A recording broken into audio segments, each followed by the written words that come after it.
Welcome to another episode of Running from the Hills, and today I'm coming to you from my office. I'm Lori, and I work at the Ironton branch, and today we are going to be reading another Appalachian book. Thanks to Kensington Press for giving us permission to use this book. It's called Death by Coffee by Erickson. And it is the first book in a series called The Bookstore Cafe Mystery. And it is an ebook available through our Ohio ebook project. You can download it online by going to our website at www.briggslibrary.com. Go to the right hand side of our webpage and you'll see a link to Overdrive. And there you'll find all kinds of different ebooks, audiobooks, all for free. All you need is a library card. And today, the book, Death by Coffee, as I said, it is about two friends, Chrissy Hannock and her best friend Vicky. And they decide to open up a bookstore cafe. And they name it Death by Coffee, after Chrissy's father's most famous mystery novel. Little do they know that name's going to fit a little bit too close.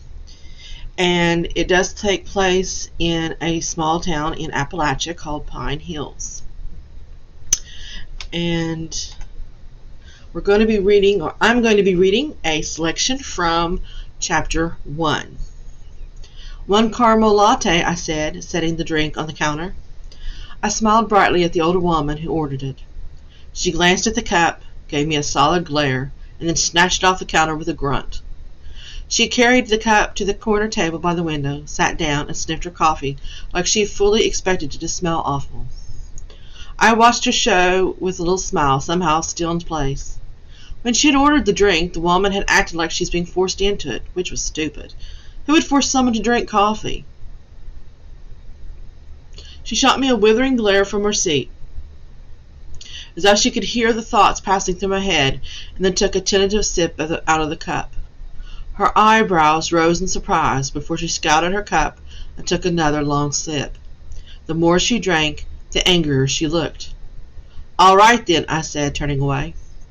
When my best friend, Vicky Patterson, had called me up out of the blue and asked if I wanted to move to Pine Hills and start up a combination bookstore and coffee shop, I had been ecstatic. I'd been working at a retail job I hated, selling clothes to women as big and round as my leg. Her call was my way out. We loved books and we loved coffee, so what could possibly go wrong? Vicky had moved to Pine Hills a few months before her call. We'd grown up in California together, where celebrities walked the sidewalk, where you couldn't take 2 steps without tripping over someone's runt of a dog. So her move to a small town in the Midwest caught me completely by surprise. We spent nearly every second of our lives together before she left. We'd gone to the same high school and attended the same college. Losing her had felt like losing a part of myself. When she called, I just started to get used to life without her. "There's absolutely no bookstore or coffee house in the town," she'd all but squealed into the phone. "It'll be perfect, Chrissy. We can live close together again." How could I say no to that? Before I knew what I was doing, I was talking to my dad about an investment and looking for a house in Pine Hills. It would be good for both of us. Vicky had moved away from home in order to get away from her parents, who loved her, sure, but were intent on making her follow in their footsteps. They were both actors, and they didn't understand why she wouldn't jump at the chance to be a star. But show business wasn't the life she wanted. She hated being in front of cameras, hated comparing herself to other girls, who would just about do anything to land an acting job. No matter how many times she told her folks, they just didn't get it. So she just up and moved away. It was the only way she could escape the pressure. I glanced up the 2 steps that led to the bookstore portion of our store. Vicky was talking with a woman near the mystery rack, who was listening to her with rapt attention.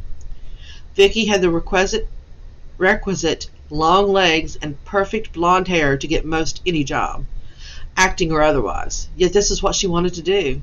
Her bright blue eyes, trim figure, and bubbly personality would have been a hit on the big screen.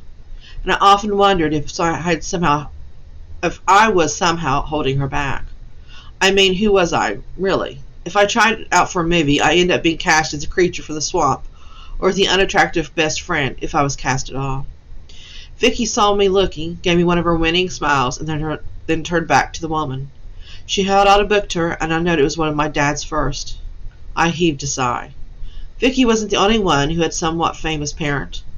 My dad used to be a mystery writer before he retired, and it was on his minor success that we were able to open our little store.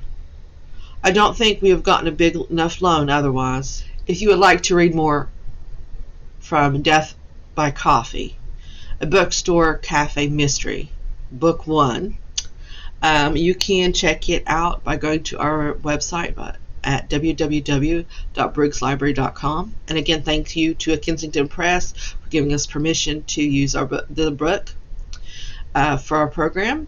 And please remember to like us on Facebook and subscribe to our YouTube channel. Thank you.